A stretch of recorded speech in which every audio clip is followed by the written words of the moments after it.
Seriously, Los Angeles cops, stop talking on the radio.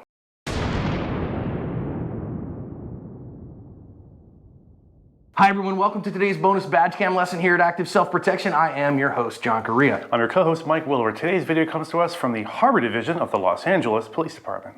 Magtech is the only pistol or rifle ammo I use on the range, and I recommend them highly.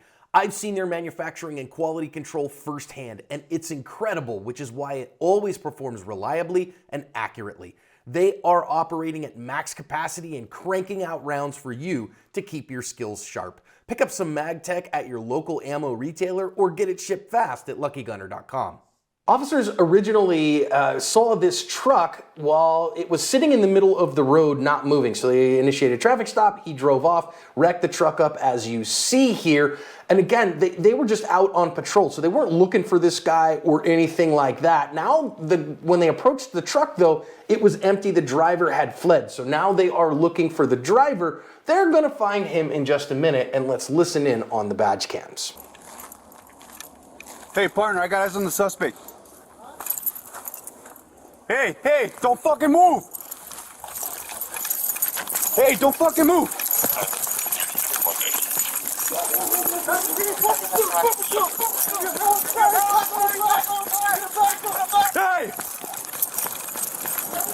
Hey, get down, man! Hey, show me your hands! Show me your hands! Show me your hands! Get down! Hey! Get down!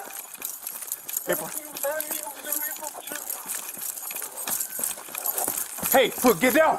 Get down, I'm gonna shoot you! What's your location? Get down!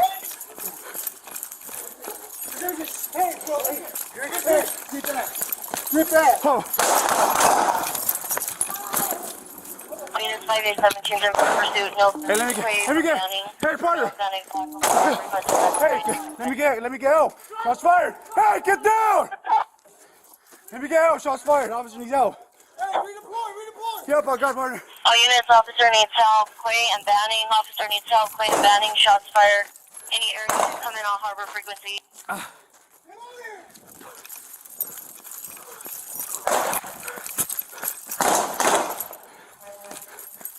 Harry, cross the Banning. You're gonna get tased, bro. Hey, you're gonna get tased. Get back. Oh. Units 587 change in pursuit. Northbound. Quay from Banning. From Mills Banning. Black over the frequency. Very different. Shots fired! Shots fired! Hey, redeploy! All units, officer needs help. Quay and Banning. Officer needs help. Quay and Banning. Shots fired. Any aircraft coming on harbor frequency. Get over here!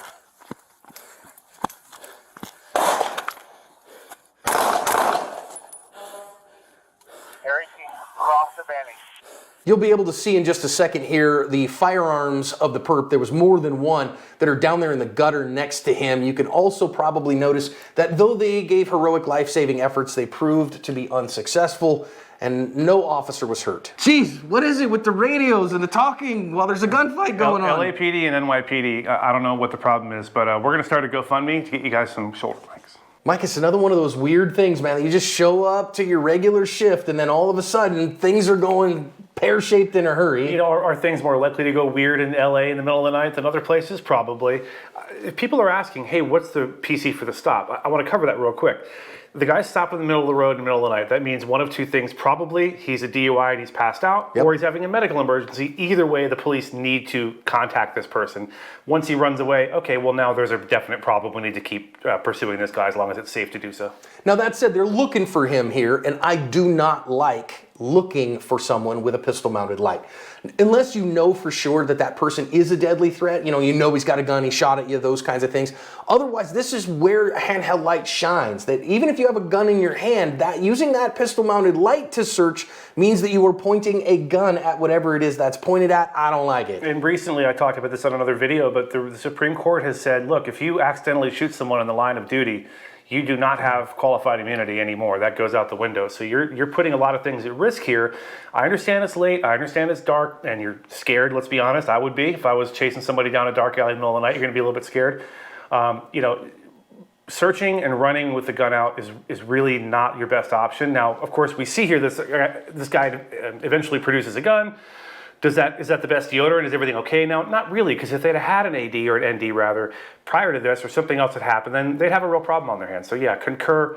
Search with your handheld light. Your gun can come out like that. Yeah, and this is one of the reasons to have a quick draw with the firearm, because that gives you more confidence. Now, of course, I am going to say here, this is part of the mission of law enforcement, is that physical fitness is important for cops, and specifically the ability to run and keep thinking, because this dude takes them on a bit of a chase. He does indeed, John. Foot pursuits are no fun and they're dangerous. Vehicle pursuits are obviously dangerous to everyone. Foot pursuits are very dangerous for police officers because the person, they're out of your view temporarily. They could go around a corner, produce a gun, and be waiting for you by the time you get around that corner. And as we see here, as they get closer and they approach this guy, he's starting to run out of steam. He's like, well, screw it. I guess I'll just pull a gun out of this bag. And that's what you're worried is going to happen. That's exactly what happened here. Yeah, and listen, at some point you got to recognize where is the threat. And this officer, again, has told him to get down and all this stuff. He's not thinking, or he's not complying, and then all of a sudden he turns around with a gun in his hand. Yeah. Now, if the officer had seen him with the gun before this, I think that the shooting would have happened before this. So my guess is the first time, based on both their reactions, that they saw him with a firearm. And I will say, this is why your first shot is almost always your best opportunity to protect yourself. You need to be ready to shoot that gun and to get that shot off with accuracy quickly. More on that in a moment, John. I do want to commend him as he was following him for the last few feet here. That you can see the lights down to the ground. He wasn't pointing a gun at the guy necessarily, so kudos to him for that. And what you said is absolutely true. I think we need more force on force or some kind of training that helps us to overcome the urge to crouch, to get small or whatever, because those sorts of positions are not ideal shooting positions. The ideal shooting position is standing tall and delivering accurate rounds. You have to get it in your head. The bad guys tend to get lucky when they're shooting at cops for some reason, and they tend to get lucky when they're shot. But in this instance, I think if he had been able to stand and deliver effective rounds here, maybe two hands on the gun, for example, I think this might have been over before it started. Yep. And of course, we're going to stop here and talk about this, Mike. And I've talked about it till I'm blue in the face, that in the middle of a gunfight, this guy's still up. He's still a deadly threat. We have shots being fired in two directions. And he takes this time to go get his radio out and start calling it out. Please, God, hear me, officers, stay off the radio until the fight is over. You are on your own. If you're watching this in roll call somewhere in some agency, and you guys don't have some other solution for a microphone other than picking up the radio, you can't afford them, whatever the case may be, you have to get it through your head. If you absolutely have to get on the radio for some reason in a situation like this, because it's, I don't know why you would, but if you absolutely had to, you can reach down, press that PTT button without taking the radio out of the holder. The dispatcher and your partners and other cars are going to hear you say whatever it is you have to say from you just talking into the air with that thing open. Now, with that said, this is going to get someone killed. Picking up your radio in the middle of a gunfight to say something to units that are 10 minutes away, 8 minutes away, is going to get someone killed. This is important. Listen to my words right now. Don't do it. Stay off the radio. You have all you need on you right now. You have all the training and equipment to win this fight in the moment. Plus, you're outnumbered in 2-1. Stay off the radio. Get it out of your hand. It's going to get somebody killed. Well, and notice, all these one-handed shots were completely ineffective. Yep. So they did not do that. What does not end gunfights? Misses. And it's very difficult at distance, under pressure, to get accurate hits.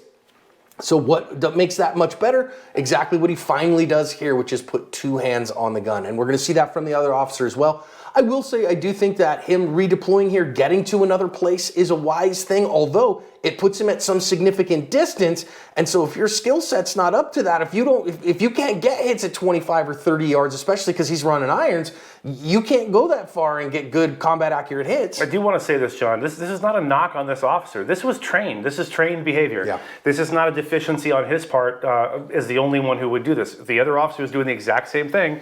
We need to make sure that this is trained out of people to have one hand on the gun, one hand on the radio, one hand on anything else other than the gun during a gunfight. You're in the gunfight. No one is coming to save you. Finish it. Yeah, if you're holding a baby, okay, Yeah. hold the baby and shoot one-handed. If it's really literally anything other than a baby, your cell phone, your radio, To include the taser. other less lethal options. Yeah, taser, baton, pepper spray, whatever. Empty your hands and get in the gunfight. Yeah, and remember where you are in this moment. Now, from the officer's perspective here, who was first, you see him, he gets the taser up here, and that's his first indication that the guy has a gun in his hand, is when the taser light illuminates that for it. And boy, I don't know if it would have been a good idea here to tase this guy in the face while you're dropping it to get your gun out. Yeah, I'm not sure either, John. I will say this. The taser probably saved his life because that illuminated him. It blinded him temporarily, so he was probably unable to get any effective gunfire off.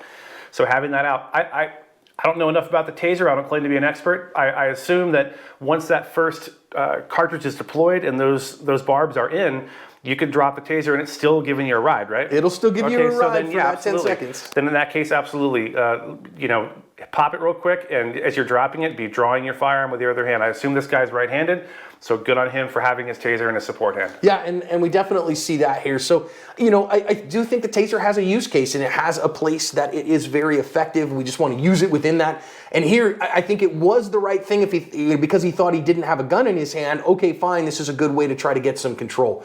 Now, then we see this yet again, is that he's dropping that taser, but why is he then shooting with one hand? So I love the fact that he's getting rid of the taser, but he should have put two hands on the gun here, and instead he's trying to get hits with one hand on the gun on an attacker who is now not very well lit, and put two hands on the gun. I don't know how else to say it, John, but I know we've harped on this before. I harped on it 3 minutes ago. I'm going to harp on it again. Stay off your radio in a gunfight. Stay off your radio in a gunfight. I don't care if you have a pork chop mic or a surveillance kit or a lapel or whatever. It's still, your hand is still not on your gun when it should be. Both hands on the gun, and either this officer or the other officer maybe would have ended this a lot sooner. And again, not a knock on these officers. This is ingrained behavior. Yeah. They've seen their FTOs pull their radios off their belt with one hand and talk into it. Instead of doing something more sensible like getting another sort of microphone. This doesn't apply just to shootings, John. This applies if you're out in a field interview in front of a bad guy. I don't want your hands full of some stuff they don't need to be full of. You have a mic on. You can keep your face up, eyes on the bad guy, and have an effective surveillance of the person at all times. So please, please, please, stay off the radio in a gunfight. Well, and not the least of which on that is that it's not going to help you. They're not going to get there in time to help you with the fight. You have two police officers here. You literally, like you said earlier, have everything you need to win this gunfight with you right now. Own that, own the skill set with it, and when do I get on the radio? When I have something meaningful to say. This is what I need, here's where we are, whether that's, hey, I need an officer down, or I need rescue ambulance running for me, but that takes time to think through. Instead, have every bit of focus on winning the fight first. Fight the fight, then take the follow-up actions. Radio is a follow-up action, not an emergency in the middle of a gunfight option. And I would recommend at least one of your quarterly range days, practice dropping things and drawing. Practice dropping whatever, your clipboard, your baton, your taser, and drawing your gun. Get that as an ingrained behavior. I don't know if anyone's doing that already, but if you're not, you should start. Yeah, absolutely. Now, I think this officer did get one hit, at least one partial hit, with one hand on the gun. It didn't end the fight, though. What did start ending the fight is him actually finally realizing, oh, I need to get two hands on this gun and get enough sights, enough trigger, enough grip in order to get a hit on a small target. You notice here that our bad guy is hiding behind that truck, and this is a very obscure, very small target at some distance. John, you want to talk about that night son of a light he has on his gun right now? Yeah, he's doing a great job of definitely having enough candela here, right? It's throwing for real. That's impressive. And that's what you want. I mean, obviously, nobody gets done with a gunfight and said, I had too much light, I had too much ammo, I was too accurate, I was too fast, right? And that's why we do this training. And yes, I do think, officers hear me, that if you had some money to spend it on more candela on your pistol mounted light. Spend it on more candela on your handheld light too. That's two areas where you want to have, every bit of the sun coming out the end of your gun. Something just occurred to me, John, as you were saying that. LAPD, a big agency like this, they have identifiers on the radio. So when you key up your radio, you probably know this already, but your dispatcher can tell what unit that is. They know where you are. You probably have GPS on your car. If nothing else, if you have to say something, like I said, reach down, key the radio real quick and say, need help, shots fired or whatever, and then stay off the radio after that. If that gives you the warm fuzzy, I recommend you don't do that even, but just know that you don't have to identify yourself necessarily. You don't have to say where you are necessarily. They know where you are. You're in a pursuit. The unit's already rolling your way. So yeah, try that instead. Yeah, and listen, what at the end of the day ended this threat? What were the effective hits that got this guy to stop fighting? It was two-handed, stand and deliver fire.